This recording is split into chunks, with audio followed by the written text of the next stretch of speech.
Olá, meu irmão, meus irmãos. Hoje é nossa aula de introdução ao Novo Testamento 1 e vamos no capítulo 2 do seu material impresso, tá? A introdução ao livro de Mateus, que é o título. Bom, esse livro, Mateus, é o primeiro livro do Novo Testamento.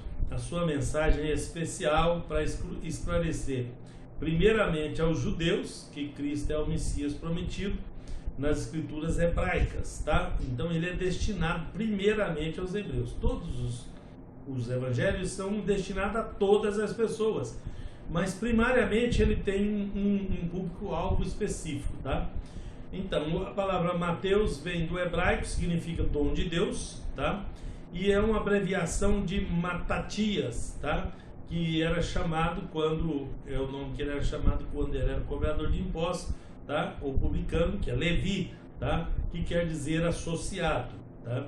Então, o livro de Mateus, o Mateus é o mesmo Levi, tá? Bom, autoria, embora não conste no texto, tá? Os eruditos são unânimes em afirmar que Mateus, o apóstolo, é o escritor que redigiu o livro que leva o seu nome e que o fez originalmente em hebraico, porque ele era destinado originalmente aos judeus, tá? Aos hebreus ou judeus, tá? No caso, e foi feita a tradução ali para o grego, porque todo o Novo Testamento foi terminado em grego. Esse livro é o único que foi escrito em outra língua, que é no hebraico, tá? Que era a língua dos hebreus, que era a língua do povo ali. Bom, era um homem culto, preparado, cheio de conhecimento das escrituras, porém ligado a Roma, por causa da sua função de cobrador de impostos. E por isso ele não era muito popular, né? Ele era odiado pelos judeus, tá? Muncy, né, no seu livro, né, novo comentário contemporâneo de Mateus, ele cita Orígenes, ele cita Pápias, Eusébio de Cesareia, chamado um dos pais da igreja, Irineu e Jerônimo, né, como autores que confirmaram que Mateus foi mesmo o autor do evangelho que contém o seu nome, tá? É o primeiro livro do Novo Testamento na ordem canônica, tá? Não na ordem cronológica, né? Ele cita um trechinho de Orígenes, né, um dos pais da igreja. O primeiro evangelho foi escrito por Mateus, ex-coletor de impostos e que mais tarde se tornou apóstolo de Jesus, tá? Na página 44, a linguagem do livro, Mateus apresenta uma linguagem simples, direta, descritiva, bem ordenada, com mais de 60 citações do Antigo Testamento, porque já que foi escrito para os judeus, né, os judeus valorizam essa parte do Antigo Testamento. Então ele queria provar, né, que Jesus era o Messias enviado por Deus, que estava descrito no AT, tá? Bom, o livro tem o seu início ligado a duas importantes alianças, né? A aliança de Deus com Davi em relação ao trono, né? E com Abraão relacionada ao sacrifício redentor, tá? Sabe-se que ele escreveu em aramaico, né, no Novo Testamento, as edições paulistas, né, então, paulinas. Então alguns afirmam que ele escreveu isso em aramaico. Aramaico era um idioma caldeu, tá? Era um idioma lá do Oriente, tá? Mas a raiz desses idiomas aí era a mesma, do hebraico e do aramaico era a mesma.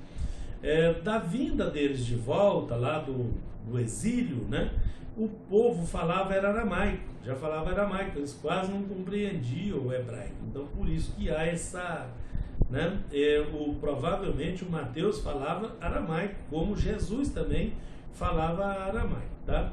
Bom, o texto em aramaico não chegou até nós, porque se perdeu, né, nas agitações devido à guerra, a guerra do ano 70, por exemplo.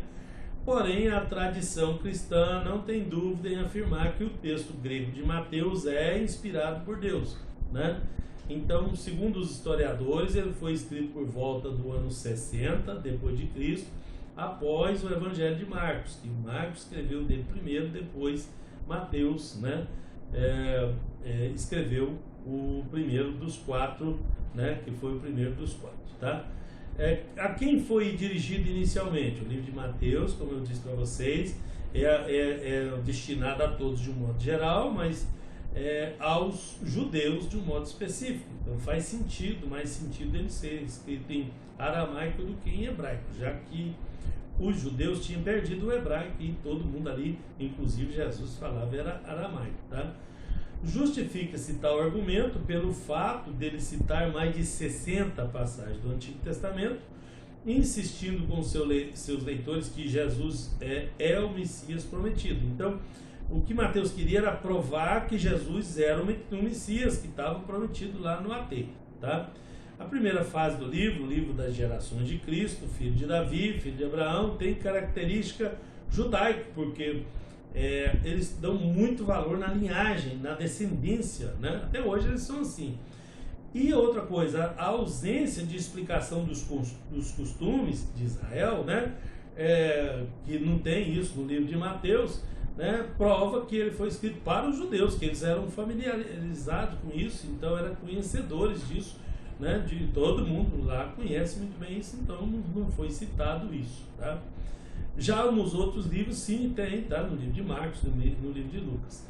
Então é mostrado com detalhes, né, para que os judeus identifiquem o rei, né, no Jesus de Belém, tá? O Messias ali. A forma como Mateus apresenta Cristo é característica de quem tem um objetivo de persuadir o leitor a respeito de Cristo ser o Messias. E havia ali as objeções, porque os judeus criaram, fizeram uma ideia de que Cristo, que o Messias era de um jeito e ele acabou vindo de outra forma diferente do que eles esperaram, tá? Os propósitos, o primeiro propósito visa fazer uma ligação divina, né, entre o Antigo e o Novo Testamento, com Mateus escrevendo daquela forma ali, né? Era uma forma de provar aos judeus que a revelação de Deus, que estava como que interrompida, né, recomeça após Malaquias, né? Passou aí 400 anos de vácuo, né? Então Mateus tenta provar que a história continua aí, né, seguindo, tá? O segundo é provar a relação de Jesus com Davi, né, a respeito do trono de Israel, porque tinha promessa que o trono de Davi não ia faltar rei e tal, e que o Messias viria dali, né? E ele provou isso através da genealogia, né, pela linhagem dele de nascimento, que se encerra em José, marido de Maria, mãe de Jesus, tá? Terceiro, expor a chegada do reino dos céus prometido lá no Antigo Testamento, proclamado pelo Batista, né, e pelo próprio Jesus, e que agora é representado pelas igrejas, tá? No Evangelho ele deixa claro isso. Ressalta-se que a expressão reino dos céus aparece 32 vezes, tá? Todas em Mateus, e não existe em outra parte da Bíblia, só no livro de Mateus, tá? Quarto, apontar a verdadeira situação apóstata, fria de Israel, né, com respeito à salvação, através do Messias que chegou, tá? Deus, vendo a incredulidade dos judeus, não quis ficar em dívida com eles, tá? Então, esses são os pontos, né? Os pontos mais importantes. Primeiro, Mateus, né, evangelho caracteristicamente judaico, e por isso enfatiza as provas do Messias conforme as escrituras hebraicas prometeram, enquanto o evangelho de João é dirigido à igreja, tá? E o de Mateus descreve que Jesus é o Messias prometido, tá? Segundo, contém uma exposição do ensino e ministério de Jesus, tá? A harmonia dos evangelhos pode ser feita usando o texto de Mateus como base e os complementos dos outros 3 livros de Marcos, Lucas, tá? E João, que formarão certamente um lindo texto unificado se juntar tudo isso daí, tá? Terceiro, ele apresenta 8 sermões famosos do Senhor, que são doutrinas para as igrejas, instruções sobre evangelismo e discipulado, parábolas ilustrativas do reino dos céus, caráter cristão, tá? Censura direta contra a falsa hermenêutica dos fariseus, que é uma falsa interpretação dos fariseus, sermão profético e escatológico, tá? As palavras da cruz e a grande comissão, que é o envio dos servos, tá? Bom, dentre isso, nós temos aí o Sermão da Montanha, o famoso Sermão do Monte, tá? No capítulo 5 de Mateus. Nesse sermão, Jesus apresenta o âmago, tá? O cerne da sua doutrina para a igreja, a essência dos seus mandamentos, resumidos aí em 3 capítulos, tá? Que todo cristão deveria, pelo menos, conhecer. Instrução sobre evangelismo e discipulado. Sim, capítulo 10. Nesse sermão, o Senhor resume os métodos, as técnicas da tarefa de evangelizar, de ganhar, de edificar, de treinar vidas para o reino dos céus. As parábolas do reino, né, sobre o reino, são várias aí, então tá aí as citações no seu livro, tá? Os sermões das parábolas, eles têm a finalidade principal de ilustrar o reino dos céus, facilitar a compreensão dos novos crentes e a igreja do futuro acerca desse reino, né? Então ele queria explicar isso, mas por parábola, né? A expressão relacionada ao ato, estou na página 47, ao ato de perdoar 70 vezes 7, que aparece lá por dia, é um hebraísmo, ou seja, uma palavra exclusiva dos judeus, que deve ser interpretada à luz da cultura judaica, né? E não ao pé da letra, né? No qual 70 vezes 7 significa sempre, sem limite, tá? Da maneira que o Senhor nos perdoou, comparar com Efésios 4, verso 32, que ele sugere aí no seu material, tá? Então isso é uma expressão hebraica que né, não tem nada a ver com a literalidade da expressão, tá? A censura contra os escribas e fariseus hipócritas, né? Então ele coloca isso aí, né? Sua natureza contrária ao comportamento negativo dos escribas e dos fariseus hipócritas, né? Deixando transparecer claramente a sua divindade, a sua pureza e a sua aversão à hipocrisia, tá? Depois vem o sermão profético, né? A segunda vinda do Messias. Esse sermão revela segredos que tem a ver com o futuro do que das coisas que estão para frente. A quarta palavra da cruz, né? Deus meu, por que me desamparaste, né? E ele mostra isso aí. Essa palavra aí também tem um exemplo especial para nós, tem uma função especial para nós, tá? E também mostra que não necessitamos, né, como sumo sacerdote, de oferecer cada dia sacrifício, né, primeiramente por seus próprios pecados, depois pelo do povo, né, que é o que os sacerdotes faziam, porque isso ele fez uma vez, oferecendo-se a si mesmo. Isso é importante, que está no livro de Hebreus, capítulo 7, verso 27, está na página 48, tá? Porque já não cabe mais sacrifício. Jesus ofereceu uma vez por todas o sacrifício em favor do povo, né, oferecendo-se a si mesmo. Porque lá no ateu, os sacrifícios eram oferecidos uma vez por ano, eles tinham que ser repetidos. Eles eram repetidos porque eram imperfeitos, não tinham perfeição. Então, com Cristo vindo, ele entrou de uma vez por todas e ofereceu-se a si mesmo definitivamente, tá? Para evitar que ainda haja necessidade de sacrifício. Falamos disso depois, está no livro de Hebreus, capítulo 7, verso 27. Nem por sangue de bodes, nem por sangue de bezerros, mas pelo seu próprio sangue, ele entrou uma vez no santuário e havendo efetuado uma eterna redenção. Ele repete isso no capítulo 9. Então, capítulo 7, verso 27, capítulo 9, verso 12, fala do sacrifício único, perfeito, definitivo. Mas agora, na consumação dos séculos, uma vez se manifestou para aniquilar o pecado pelo sacrifício de si mesmo.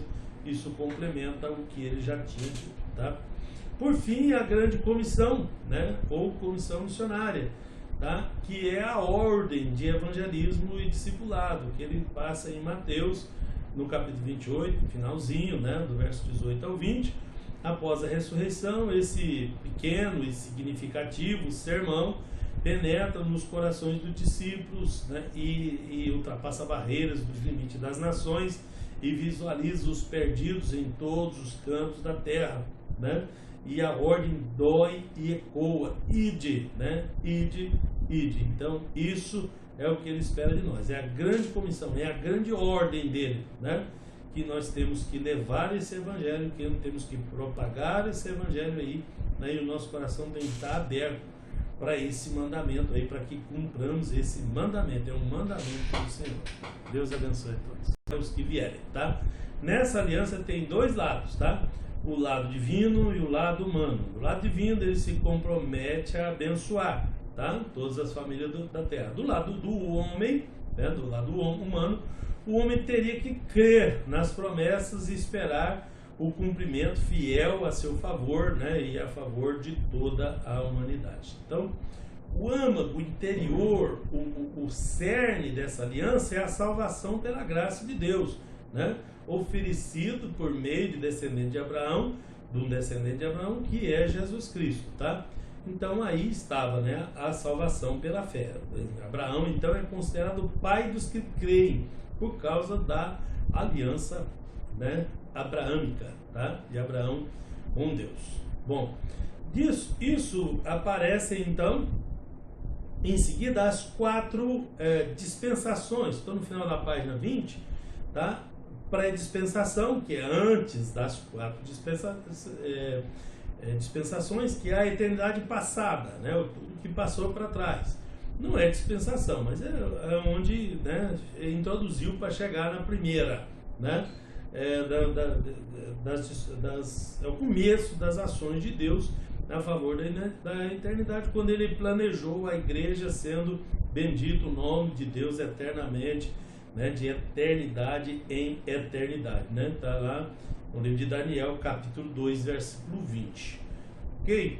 Bom, essa expressão se refere à eternidade passada e eternidade futura, e se repete muitas vezes na Bíblia, tá? Abrindo uma visão ampla quanto à existência infinita de Deus. Então tem uma eternidade passada, aí começa todas as coisas ali em Gênesis, aí vem as dispensações, terminou a última dispensação, eternidade de novo para frente, tá? Então dessas eternidades que nós estamos falando, que, né, no projeto de Deus está no meio da eternidade ali nas dispensações, ok? Bom, mas os santos do Altíssimo receberão um reino e possuirão para todo sempre de eternidade em eternidade, falando da eternidade futura, tá vendo?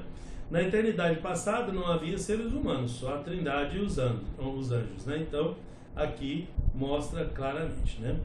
Bom, nisso chegamos na primeira dispensação, tá? Que é a dispensação da inocência, tá? Que está em Gênesis capítulo 1. Duração indefinida, né? E durou em torno de 90 anos. Difícil saber, mas mais ou menos isso. Do ano 4004 ao ano 3914, 90 anos antes de Cristo. Veja que foi estabelecido, tá, o início, a criação, no ano 4000, tá? E foi estabelecido a data do nascimento de Jesus, né? Nesses 4000 aqui, foi exatamente 4000 anos antes do nascimento de Jesus que foi a criação. O problema é que erraram quando construíram esse calendário de datas em 4 anos. Aí o que fizeram? Trouxeram para trás, tá? 4 anos. Então, o Jesus, em vez de nascer no ano 0 da era cristã, porque o ano 0 é o ano do nascimento de Jesus, mas como o calendário ficou errado, teve que voltar 4 anos. Então Cristo nasceu no ano 4 AC. Cristo nasceu no ano 4 antes dele mesmo, né? Antes de Cristo. Então, por causa do erro do calendário, por isso leva mais 4 para trás. Então, o ano da criação estabelecido por causa do erro do calendário é 4004 e não 4000, como vocês estão vendo aí, tá? Então vamos partir de 4004 lá e vamos, tá? O nascimento de Jesus vai dar em 4 antes de Cristo, exatamente 4000 anos, tá? Da criação até Jesus, tá? Bom, aqui nesse tempo, 4004, Adão e Eva viviam na inocência, santidade, imortalidade, direito de escolha, né? Uma perfeita liberdade diante de Deus e da natureza. Não conhecia o pecado, não havia ainda lei escrita, tá? O mundo não era povoado, né? Tratava-se do começo da criação, tá? Então, essa é a dispensação da inocência. Esse era o panorama da dispensação da inocência dos primeiros 90 anos aí da criação. Segunda dispensação da consciência, capítulo 3, verso 1, tá? E da consciência durou 1600 anos, 1656 anos mais ou menos, tá? De 3.914, que é da queda do homem, até 2.258, tá? Os homens viviam em corrupção, licenciosidade, sem a presença da lei escrita, ainda não tinha lei escrita, nem escrita tinha, né? Cobre um período desde a queda do homem até o dilúvio, tá? O dilúvio, a gente marca ele mais ou menos nessa data, 2258, tá? Lembrando que é um choque aí, né, de datas aí, porque é difícil estabelecer, tá? Essa é uma dispensação da derrota espiritual da humanidade, que é quando aconteceu a queda do homem, né? E essa queda é retratada desde o pecado do homem até o dilúvio, que é o julgamento disso tudo. Aconteceu muita coisa nesses anos todos aí, 1600 e poucos anos, tá?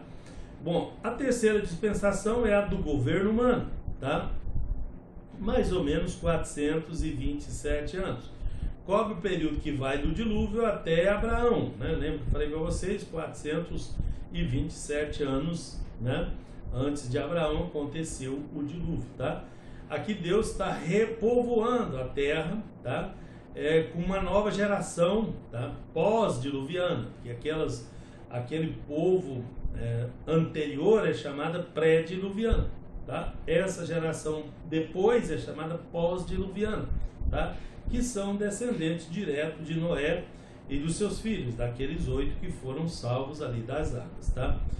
Continuava ainda sem lei escrita, ainda não tinha escrita. Nesse tempo aconteceu a dispersão das nações, a confusão das línguas, da Torre de Babel, né? Antes dessa construção, o mundo todo falava uma língua só, primitiva, tá? Então, esse era o panorama. Daí vem a quarta dispensação, que é dos patriarcas, ou da promessa. Começa em Abraão, tá? 430 anos, mais ou menos. Abrange o tempo desde a chamada de Abraão até a chegada de Israel no Monte Sinai, tá? Chamada de Abraão até, aí eles vão para o Egito, né? 400 anos lá no Egito, depois volta, tá? Para o Monte Sinai, na chegada do Sinai ali, termina a dispensação da promessa, né? Da promessa de livramento, ou patriarcal, dos patriarcas, tá? E aí foram vários patriarcas, né, nesses 430 anos aí, tá? Aqui, os descendentes de Abraão, né, viveram sob provas e sob promessa, inclusive a aliança de Deus com Abraão, tá? E ainda também não tinha a lei escrita, né? E foi aí que se intensificou a prática, né, do pai abençoar os filhos, né, daquele sistema patriarcal, né, de culto doméstico, onde o pai que abençoava os filhos ali realizava a adoração familiar. Na verdade, a quarta dispensação penetra no livro de Êxodo, né, vai até no livro de Êxodo, capítulo 18, versículo 27, tá? O estabelecimento da nação de Israel e a promessa de redenção estão nesse período, tá? Então, depois vem a quinta dispensação, né, que é a dispensação da lei, duração de 1430 anos, né, que vai do êxodo do Egito até a crucificação de Cristo. E aí para frente ainda vem a sexta dispensação, que é da nova aliança, que é o tempo da igreja, tá? Mais ou menos 2000 anos já temos, né? Não sabemos quanto mais pela frente. E a sétima dispensação, que já sabemos, serão 1000 anos, né? Que é a dispensação do milênio, que vem depois da dispensação da igreja, tá? Então, essa é a descrição que nós temos aí do livro de Gênesis, né? Do princípio, né, de todas as coisas.